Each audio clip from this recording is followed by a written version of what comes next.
മലയാള cinema ഒരിക്കലും മറക്കാത്ത ഒരു മുഖം, മലയാള സിനിമ ഒരിക്കലും മറക്കാത്ത ഒരു ചിരി, മലയാളികൾ ഒരിക്കലും മറക്കാത്ത രണ്ട് പവർഫുൾ കണ്ണുകൾ, ആണായും പെണ്ണായും ആണും പെണ്ണുമായെല്ലാം മലയാളികളെ നടുക്കിയിട്ടുള്ള ഒരു നടൻ. He is the one and only Manoj K Jayan. Hi sir. சௌக்கியமா? நல்லா போயிட்டு இருக்கு. நீங்க சுகமா இருக்கீங்களா? நல்லா போயிட்டு இருக்கு.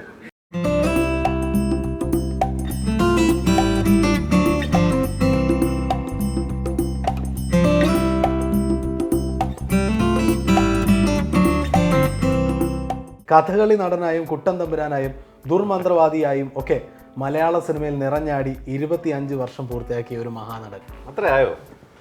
കാരണം അറിയോ, ഈ സർഗം കണ്ട ആൾക്കാർ മുഴുവൻ പറയുന്നത് മനോജ് കെ ജയൻ നിങ്ങളുടെ ആദ്യത്തെ സിനിമ സർഗമല്ലേ. കാരണം ആ ക്യാരക്ടർ കൊണ്ടുവന്നിട്ടുള്ള ഇമ്പാക്റ്റ് കൊണ്ടായിരിക്കാം. അതുകൊണ്ട് അവരുടെ മനസ്സിൽ വെച്ച് നോക്കുകയാണെങ്കിൽ 25 ആയില്ല. സർഗം റിലീസായത് 92-ലാണ്. അപ്പോൾ എത്ര, 21 വർഷം. 21 വർഷം. ചില ആൾക്കാർ പെരുന്തച്ഛനല്ലേ, പെരുന്തച്ഛൻ സർഗത്തിന് മുമ്പല്ലേ എന്ന് പറയുന്നുണ്ട്. അവർക്ക് വേണ്ടി പറയുകയാണെങ്കിൽ 22. എന്നാൽ എൻ്റെ മനസ്സിലുള്ളൊരു സത്യം, ഷാൻ പറഞ്ഞ സത്യമാണ്, 25 വർഷം ആകുന്നു ശരിക്കും പറഞ്ഞാൽ.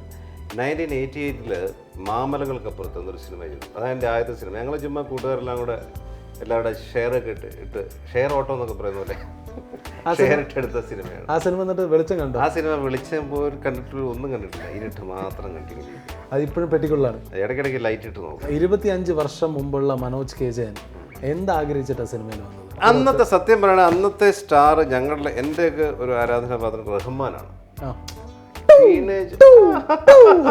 അവൻ തകർക്കില്ല ആ സമയത്ത്. അവനെ സെന്റ് തെരേസാസിൽ വിളിക്കുന്നു, കോട്ടയം BC, എൻ്റെ നാട്ടിൽ BC അങ്കോളയിലെ പിള്ളേർ അവനെ ആർഷൽ പിന്നെ വിളിക്കുന്നു. തകർത്ത് നടക്കുകയാണ്, ഒരുപാട് ഫാൻസ്. അപ്പോൾ റഹ്മാനെ പോലൊക്കെ ഒരാളായ മതി എന്നൊരു തോന്നൽ വന്നു. അങ്ങനെയൊക്കെ ഒരു ഉദ്ദേശത്തോടെ സിനിമയിൽ വന്നു. പക്ഷേ പെട്ടെന്ന് ഈ പെരുന്തച്ഛനിൽ വന്ന് MT സാറിൻ്റെ ആ ഒരു സെറ്റപ്പിൽ വന്ന് ഈ തലയും മുട്ടയടിച്ച് ഈ മറ്റേ തിരുമംഗലത്ത് നീലകണ്ഠൻ നമ്പൂതിരി കഴിഞ്ഞപ്പോൾ എന്നിൽ എവിടെയോ കിടന്ന ഒരു ആക്ടർ എന്ന് പറയുന്നത് ആ ആക്ടർ അങ്ങ് സീരിയസ് ആയി. ഇങ്ങനെ ഞാൻ ഉദ്ദേശിച്ച അതൊന്നുമല്ല സിനിമകൾ, ഞാൻ ഉദ്ദേശിച്ച എൻ്റെ ഡ്രീം ഉണ്ടല്ലോ, റഹ്മാൻ, വിനീത്, അങ്ങനെ ആ കാലത്ത് അതൊന്നുമല്ല. ഇതാണ് എൻ്റെ പാത, നല്ല ക്യാരക്ടേഴ്സ് ചെയ്യുക, വളരെ സീരിയസ് ആയിട്ടുള്ള സിനിമകൾ ചെയ്യുക എന്ന് എനിക്ക് ആദ്യത്തെ തോന്നൽ ഉണ്ടാക്കി തന്നത് എൻ്റെ പ്രിയപ്പെട്ട പെരുന്തച്ഛൻ എന്ന സിനിമയാണ്. പെരുന്തച്ഛൻ മുതൽ ഞാൻ ശ്രദ്ധിച്ചിട്ടുള്ളൊരു കാര്യം, മലയാള സിനിമയിൽ ഏറ്റവും പവർഫുൾ ആയിട്ടുള്ള കണ്ണുകളുള്ള നടനാണ് Manoj K Jayan. Thank you. നമ്മുടെ എല്ലാ ഭാവങ്ങളും കണ്ണിലൂടെ കൊണ്ടുവരാം.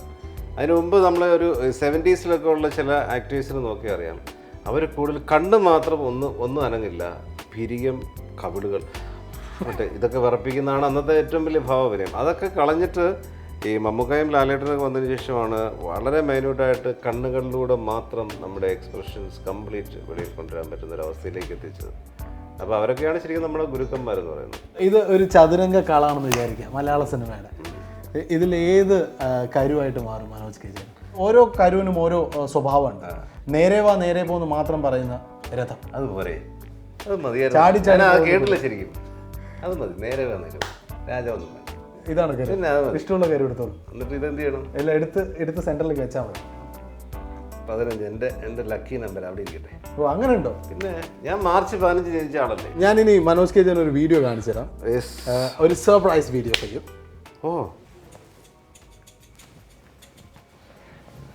ഓ, അതിവിടെ എത്തിയോ?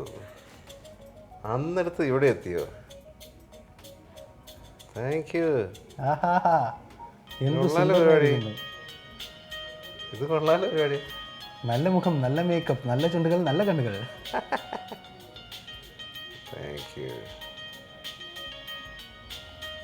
നമ്മുടെ സ്റ്റാർ ആൻഡ് സ്റ്റൈലിന് വേണ്ടി എടുത്ത ഫോട്ടോഷൂട്ടിൻ്റെ ഏതാനും ഭാഗങ്ങളാണ് നമ്മളിപ്പോൾ കണ്ടുകൊണ്ടിരിക്കുന്നത്. ആക്ച്വലി കപ്പ TV-യിലെ പേജ് 3 എന്ന് പറഞ്ഞ പ്രോഗ്രാമിൽ കവർ ചെയ്തിരുന്നു.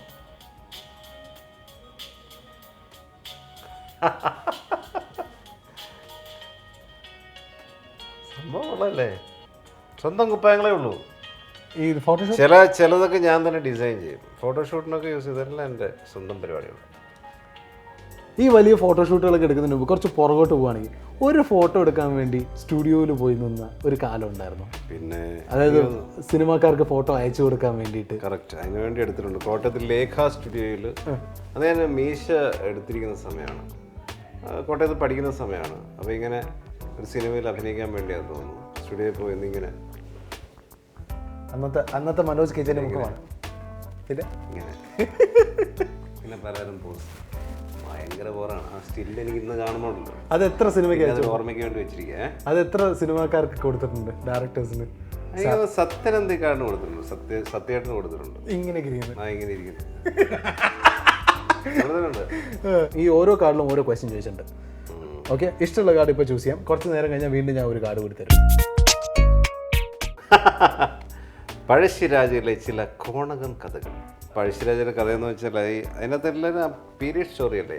എല്ലാവരും രാജാവായാലും അതിനകത്ത് പിച്ചക്കാരനായാലും ആ സമയത്ത് കോണ കൊടുക്കുകയുള്ളൂ, ആ കാലമാണ്.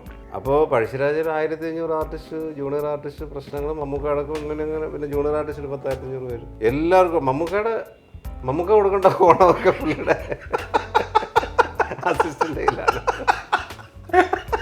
അതുപോലെ എനിക്കുള്ള കോണം എൻ്റെ അസിസ്റ്റൻ്റ് വെക്കാൻ താല്പര്യമില്ലാത്തതുകൊണ്ട് എന്നെ നമ്മളൊരു ബോറല്ലേ അങ്ങനെ വെക്കുന്നത്. അപ്പം ഞാൻ പറഞ്ഞു, അല്ല മമ്മൂക്കയുടെ പേഴ്സണൽ കോസ്റ്റ്യൂമർ ഉണ്ട്, അവരൊന്നും നോക്കിക്കോളൂ.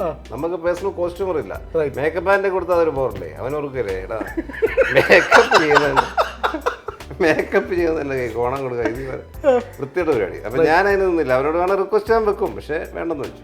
എന്നിട്ട് അപ്പം പ്രൊഡക്ഷനിലുള്ള കോസ്റ്റ്യൂമർ അയാളാണ് ആയിരക്കണക്കിന് കോണങ്ങൾ ഡീൽ ചെയ്തുകൊണ്ടിരിക്കുന്ന ആളാണ്. കാരണം ഇത് വരുന്നവർക്ക് കൊടുക്കണ്ടേ. ഡെയിലി രാവിലെ വന്ന ഉടനെ சார் மேக்கப் பண்ணியாச்சு சார், நான் பண்ணிட்டு இருக்கேன், இப்போ வர்றா என்ன இந்த கோணம் முதல்ல கட்டுங்க, இல்லை அங்கே போனால் அங்கே பிரச்சனை ஆகிடும். ஏச்சு அங்கே என்ன ஹரன் சார் அவர் அதெல்லாம் பார்க்குவார் சார், பீரியட் സ്റ്റോറി സാർ, ഇതെല്ലാം ഇല്ലെന്നാ കഷ്ടം. ഞാൻ മിക്കവാറും ഇയാളെ വട്ടാക്കാൻ വേണ്ടി ഇത് ഞാൻ ഇട്ടുണ്ടോ എന്ന സാധനം ഇട്ടങ്ങ് പോകും. പിന്നെ ഇയാൾ കോണോട്ട് എൻ്റെ പുറകെ സാർ നീലശിക്കാർ സാർ നില്ലിങ്ങ സാർ കോണം കിട്ടിയിട്ട് പോകും സാർ, കോണം കിട്ടിയിട്ട് പോകും சார். அது திட்டுவார் சார், ஹரன் சார் திட்டுவார் சார், என்ன திட்டுவார் சார், போடுங்க சார் கொஞ்சம் போடுங்க സാർ. ഈ കോണം കണ്ടുപിടിക്കാൻ കൺഫ്യൂഷൻ ഉണ്ടായിരുന്നു കേട്ടു. കോണം ആയിരക്കണക്കിന് കോണം, പക്ഷെ എൻ്റെയൊക്കെ എല്ലാവരുടെ പേരുണ്ട്. ഓരോ കോണം. എൻ്റെ കോണത്തിൽ മനോജ് കെ ജി, എൻ്റെ ആ കോണത്തിന് നീളമുണ്ട്. ഒരു കോണകത്തിൽ മനോജ് കെ ജി, മറു കോണകത്തിൽ ചെറിയ സുരേഷ് കൃഷ്ണ, ഒരു ശരത് കുമാറിനൊക്കെ പേഴ്സണൽ കോസ്റ്റ്യൂം അവൻ്റെ യോഗം അവൻ തന്നെ സൂക്ഷിച്ചു.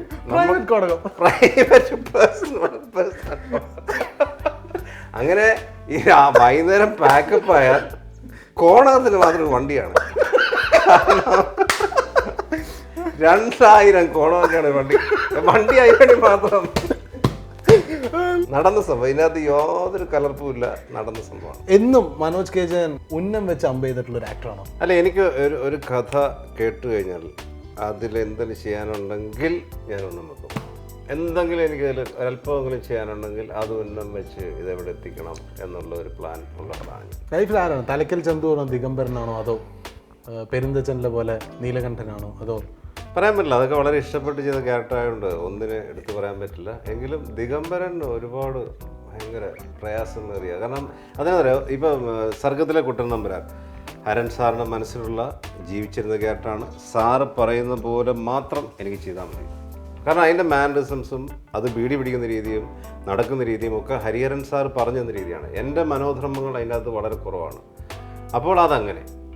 പഴശ്ശിരാജയിൽ തലക്കൽ ചന്തു ഓഫ് കോഴ്സ് അതുപോലെ തന്നെ. തലക്കൽ ചന്തു എങ്ങനെ പറയണം, എങ്ങനെ അമ്പ ചെയ്യണം, എങ്ങനെ ഓടണം, പിടിക്കണം ഒക്കെ ഹരൻ സാർ പറഞ്ഞു തന്നാണ്. പക്ഷെ ദിഗംബരൻ അതല്ല.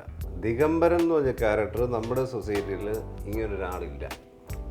ഇല്ലാത്ത ഒരാളെ നമ്മൾ ഉണ്ടാക്കി കാണിക്കുകയാണ്. ഒരു ഫാൻറ്റസി ക്യാരക്ടറല്ലേ ശരിക്കും. അപ്പോൾ അതിന് ആക്ടർക്ക് ഭയങ്കരമായ ചുമതല കൂടുതലാണ്. നമ്മൾ പെർഫോം ചെയ്ത് മാത്രമേ ഇത് ജനങ്ങളിലേക്ക് എത്തിക്കാൻ പറ്റുള്ളൂ. ഒരു നിമിഷമെങ്കിലും മനോജ് കെ ജയൻ കാരണം കരഞ്ഞു പോയത് തലക്കൽ ചന്തു പിന്നെ അവസാനം ഞാൻ ആ സീനൊക്കെ എടുക്കുമ്പോഴല്ലോ ഞാൻ എൻ്റെ കയ്യിൽ നിന്ന് പോയി. കാരണം ഈ കൂട്ടിലിട്ട് തലക്കൽ ചന്തുവിന് ഇങ്ങനെ കൊണ്ടുവന്ന് എന്നെ കൂട് തുറന്ന് ഇറക്കി വിട്ട് കഴിയുമ്പോൾ ബ്രിട്ടീഷുകാരിങ്ങനെ എന്നെ ആട്ടും തുപ്പുമൊക്കെ ആയിട്ട് സംസാരിച്ച് ചെയ്യുമ്പോഴത്തേക്ക് എന്തോ ഡയലോഗ് ഇങ്ങനെ പറഞ്ഞു കഴിയുമ്പോൾ ഞാനിങ്ങനെ അയാളുടെ ബ്രിട്ടീഷുകാരൻ്റെ മുഖത്ത് കാർക്കിച്ച് തുപ്പുന്നുണ്ട്. തുപ്പിക്കഴിഞ്ഞാൽ പിന്നെ അവനപ്പം കയറ്റുകയാണ്, കൊലമരത്തിലേക്ക് കയറ്റുകയാണ്. ഈ കൊലമരത്തിലേക്ക് കയറുന്ന പോലെ ഞാനല്ല, എനിക്ക് പിന്നെ അവിടെ വേറൊരു ഊർജ്ജമായിരുന്നു. എനിക്കറിയില്ല എങ്ങനെ വിവരിക്കണമെന്നറിയില്ല. അവിടെ പോയി നിന്ന് ഈ തൂക്കുകയറിൻ്റെ കഴുത്തിലിടുന്ന ഷോട്ട് എടുക്കുമ്പോഴും ഒക്കെ ഞാൻ വേറെ ആളാണ്. അത് ആ സിനിമ കണ്ട ചിലപ്പോൾ മനസ്സിലാവും. എന്നിട്ട് ഈ തൂക്കുകയർ ഈ നിൽക്കുമ്പോഴത്തേക്കും ഞാനിങ്ങനെ നോക്കുന്നുണ്ട് എൻ്റെ അനുയായികൾ, പാവപ്പെട്ട ആദിവാസികൾ ഇങ്ങനെ ആയിരക്കണക്കിന് നിൽക്കുന്നവരെ ഞാൻ ഇങ്ങനെ നോക്കുമ്പോൾ പെട്ടെന്ന് പ്രകൃതിക്ഷോഭം, വെള്ളപ്പൊക്കം, മറ്റേ മലവെള്ളപ്പാച്ചിൽ, ഇടിവെട്ട്, മഴ ഒക്കെ വരുമ്പോൾ ഇങ്ങനെ നോക്കുന്നുണ്ട്. ഒരു വിഷമമെല്ലാം ഇങ്ങനെ നോക്കിയിട്ട് ടാക്ക് കൊല്ലുന്നതായിട്ടാണ്. ആ ഒരു ഷോട്ട് എനിക്ക് ഇപ്പോഴും സിനിമ കാണുമ്പോഴും ഫീൽ ചെയ്യാറുണ്ട്. എന്നിൽ നിന്ന് ഒരുപാട് മാറി നിൽക്കുന്ന ഒരു ആളാണല്ലോ എന്ന് തീർച്ചയായിട്ടും തോന്നാറുണ്ട്. ഇതൊരു സീരിയസ് ടേണിംഗ് പോയിന്റ് ആണ്. മനോജ് കെ ജെൻ്റെ കരിയറിലെ ഒരു സീരിയസ് ടേണിംഗ് പോയിന്റ് ആണ്, സീരിയസ് സീനാണ്. പക്ഷെ ഞാൻ കുറച്ച് ലൈറ്റ് ആക്കാൻ വേണ്ടിയിട്ട് ഞാൻ തലക്കൽ ചന്തുവിന് അമ്പുമില്ലുമാണ്, പക്ഷെ മനോജ് കെ ജെന് ഉന്നത്തിൽ കൊള്ളിക്കാനായിട്ട്. Thank you. ഇതിപ്പോൾ എൻ്റെ വീട്ടിലൊരു പുതിയ അതിഥി വന്നിട്ടുണ്ട്, അവന് കൊടുക്കാം. അവന് ഇച്ചോടെ വലുതായി അവന് കൊടുക്കാം. അച്ഛൻ്റെ തലയ്ക്ക് തന്നെ എൻ്റെ അമൃത്തിന് കൊടുക്കാം കുറച്ചുകൂടെ. Thank you. Manoj K Jayan എന്ന നടനും അപ്പുറം മലയാളികൾക്ക് ഇഷ്ടപ്പെട്ടൊരു പാട്ടുകാരനുണ്ട്. സോ ആ പാട്ടുകാരന് വേണ്ടി ഞാൻ മറ്റൊരു പാട്ടുകാരനെ റെഡിയാക്കി വെച്ചിട്ടുണ്ട്. സോ ഇതുവരെ മനോജ് കെ ജെൻ ചെയ്തിട്ടില്ലാത്ത, പരീക്ഷിച്ചിട്ടില്ലാത്ത ഒരു ചെറിയ സർപ്രൈസിലേക്ക് നമുക്ക് പോവാം. ഓക്കെ, മറ്റൊരു പാട്ടുകാരൻ വിളിക്ക്, അദ്ദേഹത്തെ വിളിക്കും. ഇല്ല, അദ്ദേഹം അവിടെ നിൽക്കും, നമ്മൾ അങ്ങോട്ട് പോകും. ഓക്കെ, റെഡി, ഞാൻ റെഡി. സർ, ഇത് കാൾ ഫർണസ്. കാൾ ആക്ച്വലി നമ്മുടെ ക്ലബ് FM-ന്റെ RJ ആണ്. ആൻഡ് കാൾ ഒരു വെസ്റ്റേൺ സിംഗർ ആണ്. ഇനി കാൾ എന്താ ചെയ്യുമെന്ന് വെച്ച് കഴിഞ്ഞാൽ, മനോജ് കെ ജെൻ ഏത് മലയാളം പാട്ട് പാടിയാലും കാൾ അതിനൊപ്പം ഒരു ഇംഗ്ലീഷ് പാട്ട് പാടും. നോക്കാം, എപ്പോഴെങ്കിലും വരും. ട്രൈ ചെയ്യാലോ അങ്ങനെയാണെങ്കിൽ. ഏത് പാട്ടാലും കുഴപ്പമില്ല. പഴയതോ പുതിയതോ അങ്ങനൊന്നുമില്ലല്ലോ? ഇല്ലല്ല, അങ്ങനെയൊന്നുമില്ല. എവിടെയെങ്കിലും ജാം ചെയ്യാം. നമ്മുടെ തന്നെന്നും തന്നം പാടാം. പഴയ പാട്ട് യാത്രയിലെ. പക്ഷെ എനിക്ക് 4 ലൈൻ അറിയില്ല ആദ്യത്തെ. പക്ഷെ അനുപല്ലം പിടിയില്ല. ഒരു അതിന്റെ ലൈൻസ് കിട്ടാൻ എന്തെങ്കിലും വേണം. പിന്നെ കാളിന്റെ ഇംഗ്ലീഷ് പാടും. ഓക്കെ, അല്ല കാളിന്റെ ഇംഗ്ലീഷ്. സോ ലിറിക് വേണം. ലൈൻ പെട്ടെന്നുണ്ടോ?